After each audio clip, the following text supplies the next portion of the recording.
Ayan. Dahil nagkamali ako ng pindot. May libre pang lock. Saan yun? Ayan o. Ulit yan? Ayan. Lock. Pre-lock.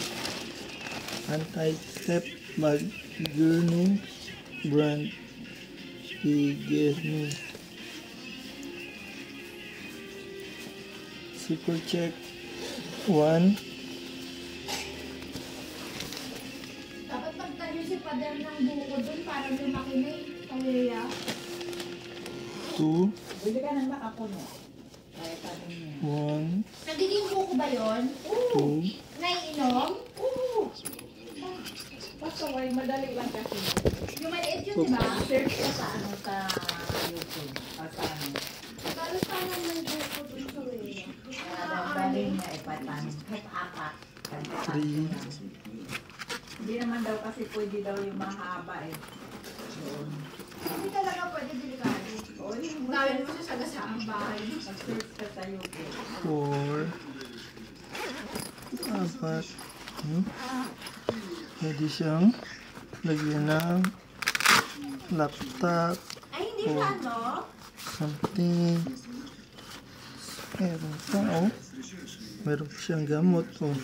Para hindi. Ang lasa na Do not eat. Huwag kakainin. Bawal daw kainin. Pakakainin nyo. Do not eat.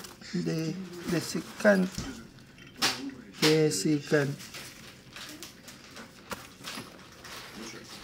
Tapos sa gilid, may lalagyan ng tubig. Nilagayan siya sa likod. Pwedeng sabitan sa maleta. Ayan, oh. May strap. Pwede isabit. At may secret zipper pa sa likod. Pwede kang magtago. Pinalin ko na. Pinagsama ko ng tubig din. Balot mo kaya ang isda. Ano mo? Kasi na Yan. Secret zipper sa likod.